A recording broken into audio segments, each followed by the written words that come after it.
또 배를 보라. 그렇게 크고 광풍에 밀려가는 것들을 지극히 작은 키로서 사공의 뜻대로 운행하나니, 이와 같이 혀도 작은 지체로 돼 큰 것을 자랑하도다. 보라, 얼마나 작은 불이 얼마나 많은 나무를 태우는가. 아멘.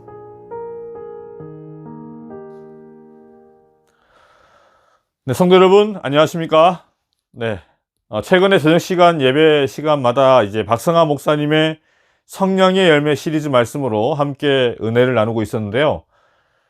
사랑의 열매, 희락, 화평, 오래 참음, 자비, 양선, 충성, 온유, 이렇게 해서 8가지의 열매의 말씀을 듣고, 오늘은 마지막 이제 절제의 열매를 함께 들을 차례인데, 아직 목사님이 말씀을 아직 올려놓지 않으셨습니다. 그래서 제가 급작스럽게 말씀을 준비하게 되었습니다. 전에도 나누던 히브리서를 계속해서 나눠야 되는데요, 다음 시간부터 나누도록 하고요. 오늘은 제가 참 좋아하는 말씀 중에 하나인 말씀, 너의 혀를 길들이어 라는 말씀으로 함께 은혜를 나누려고 합니다. 네, 찬미가 650장 너의 혀를 길들이어, 너의 혀를 길들이어 노한 말을 금하고 좋은 말만 가려 써서 실수 않게 하여라. 주 말씀하기를 계명을 쫓아서 서로 사랑하라 하셨네. 계명을 쫓아서 서로 섬기며 서로 사랑하라. 목회자는 평생 말을 하는 사람입니다. 그래서 저도 말을 할 때마다 참으로 조심한다라고 하면서 하는데, 교회 지도자들의 말에 따라 우리 성도들이 춤을 출 수도 있고, 또 시험 받게 할 수도 있고, 또 상처를 또 줄 수 있다라는 그러한 사실을 항상 유념하며 그렇게 살려고 노력하고 있습니다. 기도하고요. 그래서 저는 어쩔 때는 참 두렵다는 생각이 듭니다. 목회자로서 나도 모르게 하는 말들로, 저도 모르게 나오는 그러한 말들로 인해서 또 상처받고 마음에 또 속상함을 입게 될 많은 우리 영혼들이 얼마나 많을지, 그래서 나중에 하나님께서 얼마나 꾸지람을 하실지, 이런 것들로 참 두려운 것입니다. 근데 이런 것들은 우리 목회자들뿐만 아니라 모든 거듭난 그리스도인이라면 이 부분에 대해서 항상 우리는 주의를 기울여야 하고 명심 또 명심해야 할 것입니다. 말들로 인한 죄에 대한 그 성경의 말씀이 얼마나 참 많습니까? 이 말로 인한 그 죄에 대한 경고의 말씀이 얼마나 많은지 모릅니다. 잠언 10장 19절에 말이 많으면 허물을 면키 어려우나 그 입술을 제어하는 자는 지혜가 있느니라. 또 잠언 25장 11절에 경우에 합당한 말은 아로새긴 은쟁반의 금사가니라. 네. 선한 말은 꿀송이 같아서 마음에 달고 뼈에 양약이 되느니라. 무릇 더러운 말은 너희 입 밖에도 내지 말고 오직 덕을 세우는 데 소용되는 대로 선한 말을 하여 듣는 자들에게 은혜를 끼치게 하라. 자, 이런 말씀 말고도 성경에는 말에 대한 그 말씀이 얼마나 많이 나오는지 모릅니다. 말에 대한 조심에 대한 말씀이 얼마나 많이 강조되어 있는지 참 모르는 것입니다. 그리스도인들의 영성과 관련해서요, 영성과 우리의 그 사용하는 언어 문제는, 우리가 말하는 이 모든 그러한 언어는 정말 여러분 생각하는 것보다도 훨씬 더 중요한 문제입니다. 왜냐하면 그 사람이 사용하는 그 언어가, 그 말이 바로 그 사람의 행동을 규정짓기 때문입니다. 그 사람이 어디 속해 있는가가 그 언어를 통해서 증명이 되는 것입니다. 우리가 이미 예수님의 십자가를 영접함으로 말미암아 우리가 칭의를 경험했고, 또 믿음 생활을, 우리가 신앙 생활을 하면서 이제 성화가 되어가는 성화의 단계로 나아가고 있는데요. 그것들의 가장 큰 변화는 우리가 옛날 썩은 육신이 다 사라지고 하나님의 놀라운 새로운 피조물로 새롭게 되는 것의 가장 큰 변화는 바로 우리의 언어가, 우리의 말이 달라지는 것일 것입니다. 영감의 글을 보게 되면 만일 그대가 거칠고 비난하며 참을성 없게 그들을 대한다면 그들에게 시험의 문을 열어놓고 있으며 사탄은 그대를 주 예수를 모르는 인물로 그들에게 나타낼 것이다. 만일 그대가 회개, 믿음, 겸손을 가르치고자 한다면 그대는 그대 스스로의 심령 속에 예수님의 사랑을 가져야 한다. 그대가 믿는 진리는 영혼을 성화시키며 전 인격을 형성하고 꼴 지을 수 있으며 그대의 말과 성향을 바꾸어 줄 뿐 아니라 교만을 없애고 모든 더러운 것들로부터 영혼을 정결하게 할 수 있다. 자, 함께 영상을 하나 보고 또 말씀을 계속해서 나아가 보도록 하겠습니다. 눈에 보이지도 만져지지도 않는 말의 힘을 직접 밝혀보기 위해 한 가지 실험을 하려고 합니다. 먼저 40m의 거리를 정확히 측정하고 작은 초시계 하나와 30개의 단어 카드, 그리고 노신사 1명까지. 이제 준비는 끝났습니다. 실험 참가자는 20대 남녀 12명. 실험 의도는 절대 비밀. 이 실험은 문장을 만드는 언어 능력 테스트입니다. 자, 이제 실험이 시작됐습니다.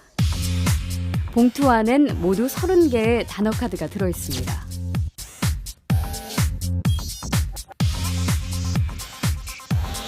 좀 이렇게 나이 드신 분들이 막 연상이 되는데요. 제한 시간은 단 5분. 그 안에 카드를 조합해 3개의 문장을 만들면 됩니다. 늙은 뜨개질하면서 휠체어를 타고 있는 그 노인분이 앉아 계시는데 이분은 약간 은퇴하셔가지고 약간 쓸쓸하고 그런 느낌이 되게 강했어요. 그래서 시간 안에 어렵지 않게 실험을 마친 참가자. 실험 끝나셨어요? 고맙습니다. 실험이 끝나고 대기실로 돌아가는 참가자. 하지만 파란 선을 밟는 지금 이 순간부터가 본격적인 실험 시작입니다.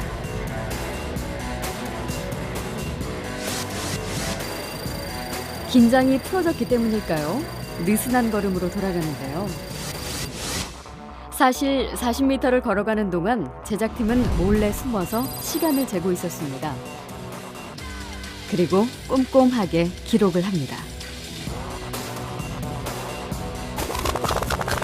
사실 5분 전 실험실로 들어갈 때도 시간을 재고 있었습니다.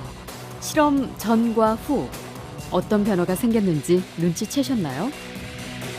실험이 끝나고 처음보다 무려 5초나 느려진 걸음. 심지어 걷는 모양이 지쳐 보이기까지 합니다. 왜, 무엇이 이런 행동의 변화를 가져온 것일까요? 실험을 무사히 마쳤다는 안도감? 아니면 피곤해서였을까요? 그 비밀은 바로 30개의 카드에 있습니다. 그것은 모두 노인을 연상시키는 단어였던 것이죠. 주목할 것은 실험 참가자 모두에게 이런 변화가 생겼다는 사실입니다. 노인을 연상시키는 단어를 본 12명 참가자들이 걷는 데 걸린 시간은 실험 전보다 평균 2초가 넘게 느려졌죠. 그저 우연한 결과일까요? 이번엔 젊은이를 연상시키는 단어를 받은 4명의 참가자들. 한눈에 봐도 실험 후 걸음걸이가 더 빠르고 힘있어 보입니다. 시간도 무려 2초 이상 단축됐는데요. 더 놀라운 건 아무도 자신의 변화를 눈치채지 못했다는 겁니다. 걸음이 많이 느려지셨는데. 들어갈 때요? 아니, 끝나고 나갈 때. 모르셨어요? 몰랐어요. 아니요, 저는 전혀 못 느꼈는데요. 지금 얘기 듣고 알았습니다. 단어들이 약간 깔아앉는다 그래야 되나, 좀 처진다 그래야 되나, 약간 뭐 그런 느낌이 들긴 했었거든요. She really is walking slow. That's a very large effect. 예일대의 존 바그 교수가 처음 이 실험 결과를 발표했을 때 보이지 않는 언어의 힘에 대해 세계는 놀라움과 충격을 금치 못했습니다. It actually activates part of your premotor cortex that is the area where you're ready, you get ready to do something in a certain way. So you're by just being exposed to those words, areas of your sort of motor cortex are being prepared to behave exactly that way. Activates these areas of the motor cortex in people just like they were ready to do that behavior by intention. So words are extremely powerful. 2초는 작은 차이지만 만약 중대한 인생의 갈림길에서 특정한 단어나 말로 인해 선택이 달라진다면 어떨까요? 그야말로 말에는 행동뿐 아니라 인생까지 뒤바꿀 수도 있는 엄청난 힘이 숨어 있는 것이죠. 단어를 다 숙지하고 외우고 뭐 여기에 대해서 이대로 행동을 하라 하는 그러한 것가 전혀 없음에도 불구하고 단순히 그 단어를 그냥 접하는 거죠. 그것만으로도 이렇게 행동에 영향을 줄 수 있기 때문에 언어의 힘이라는 거는 우리가 알게 모르게 우리의 행동을 지배한다라고 볼 수 있죠. 거리를 걷다가 무심코 스치는 광고 문구와 간판, TV에서 쏟아지는 정치인들의 말. 혹시 우리도 모르는 사이 누군가의 말 한마디에 생각과 행동을 지배당하고 있는 것은 아닐까요? 네, 잘 보셨나요? 우리는 이 생명 없는 이 땅에 생명을 가지고 있는 그러한 존재들입니다. 바로 우리 구주 그리스도 예수께서 주신 그 생명, 그 예수 그리스도의 생명입니다. 그렇기 때문에 우리가 이 땅에서 추구하고 항상 생각하며 우리가 살아야 하는 것이 주님께서 주신 그 생명을 받아 그것을 우리는 전하는 그러한 일입니다. 생명을 전하는 것이죠. 우리가 건강 법칙을 지키고 또 건강한 삶을 추구하고 또 영적인 삶을 우리가 살아가는 그 모든 우리의 목적이 바로 그것에 있는 것입니다. 생명을 전하는 일. 그렇기 때문에 우리가 해야 하는 중요한 일 중에 하나가 바로 생명의 언어를 찾는 일일 것입니다. 내가 하는 말로 인해 사람을 살려야 하는 것입니다. 죽이지 말고 살려야 하는 것입니다.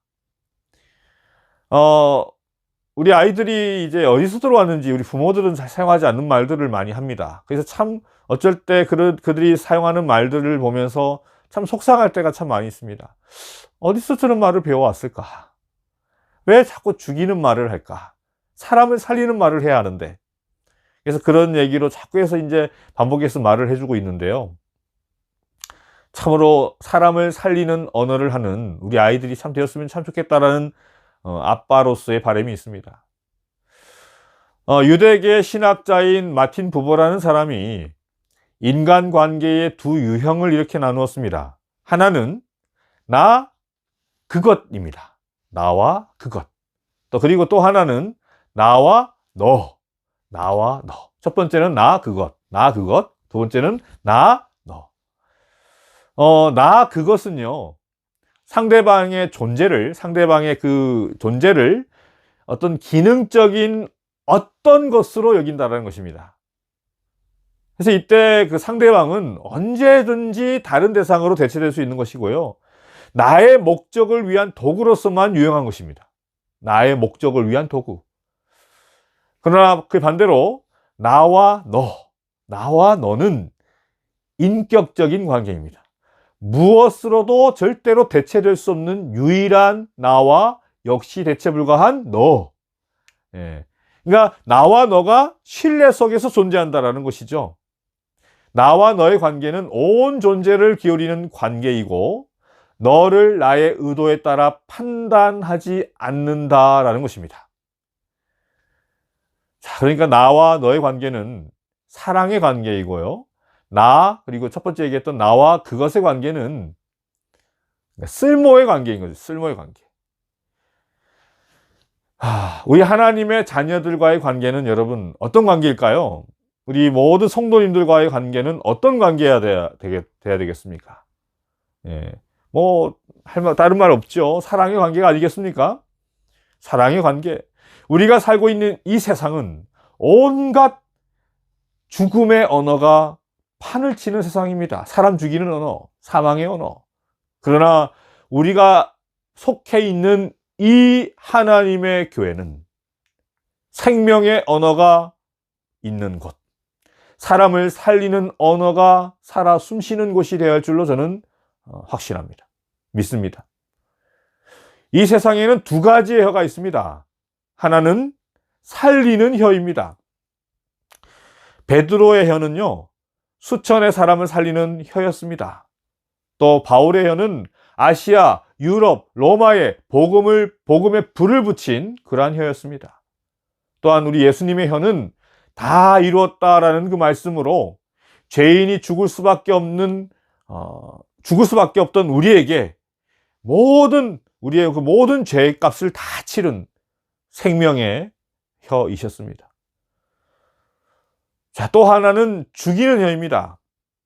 이세벨, 성경에 죽이는 혀 중에 이세벨 떠오르지 않습니까? 엘리야를 죽였잖아요. 거의 죽게 만들었잖아요, 엘리야를.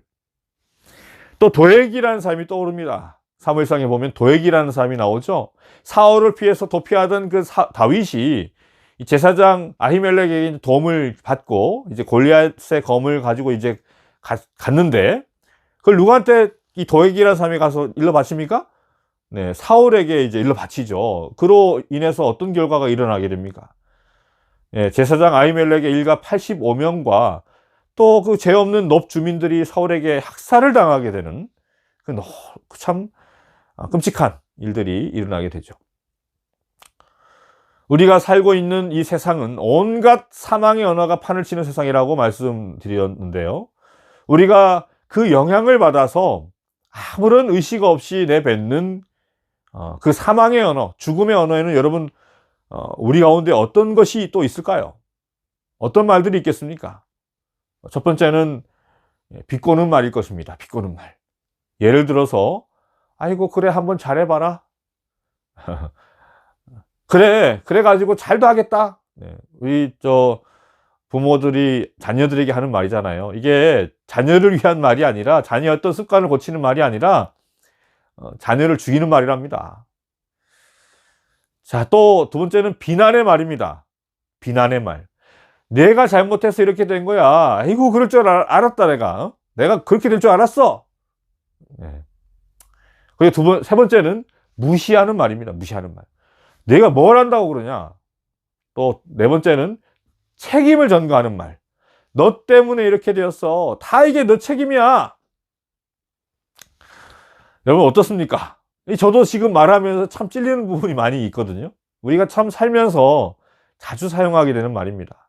아무런 죄의식 없이, 아무런 잘못된 생각 없이 이런 말들로 사람들에게, 우리의 그 소중한 사람들에게 상처를 주는 것입니다.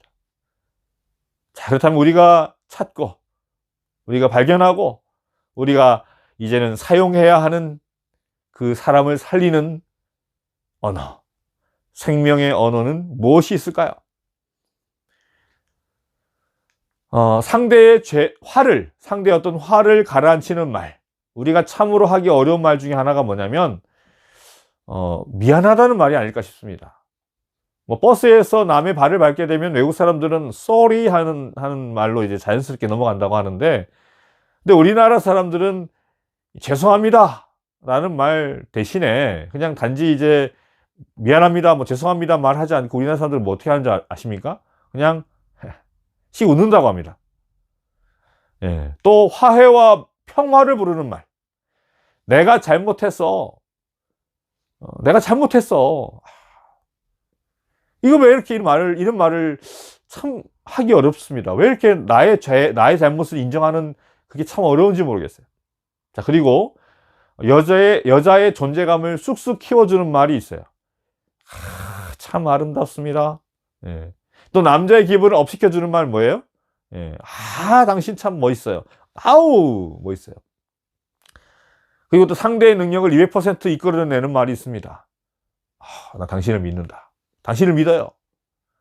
또 다시 일어설 수 있는 힘을 주는 말이 또 있어요. 무슨 말일까요? 괜찮아. 잘 될 거야. 1000번, 10,000번 들어도 기분 좋은 말. 사랑해. 자, 이렇게 언어는 운명과도 같은 것입니다. 여러분 한번 생각해 보시기 바랍니다.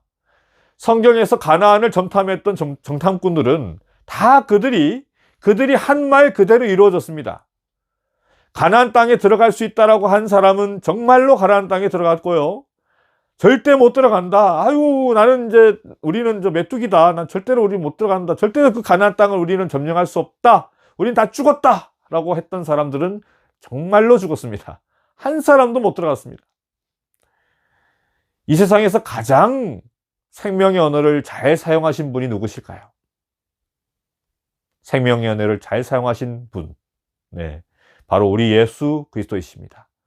그분께서는 생명의 언어를 잘 사용하실 뿐 아니라 그 생명의 언어 자체이셨습니다.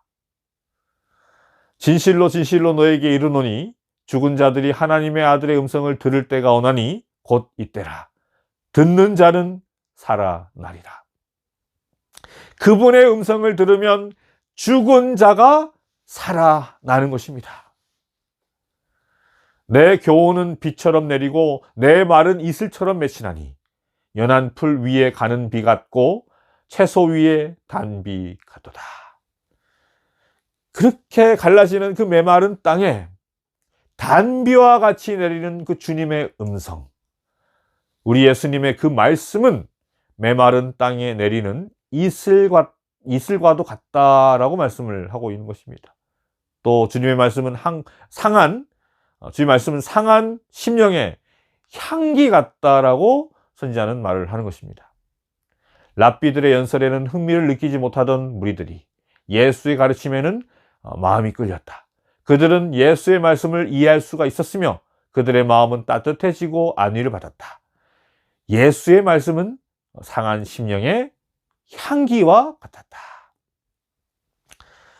이 세상에서 하신 예수님의 모든 그 말씀들은 바로 사람을 살리는 말씀들이셨습니다. 내가 낫고자 하느냐? 나도 너를 정죄치 아니하노라. 소자야, 내 죄 사함을 받았느니라. 내가 낙원에 있으리라. 시대 소망을 보게 되면 예수께서는 사랑과 동정과 능력이 충만한 부드럽고 선율적인 음성으로 내가 진실로 오늘 내게 이르노니 내가 나와 함께 낙원에 있으리라 라고 말씀하셨다라고 묘사하고 있습니다. 아버지여, 저희의 죄를 사하소서. 내가 거듭나야 하리라. 그리스도께서는 사람들과 교제하실 때에 최고의 재치와 사려와 친절한 관심을 활용하셨다. 예수께서는 무례하시거나 쓸데없이 가혹한 말씀을 하시거나 민감한 자에게 공연한 고통을 주신 일이 전혀 없으셨다. 그는 인간의 약점을 비난하지 않으셨다.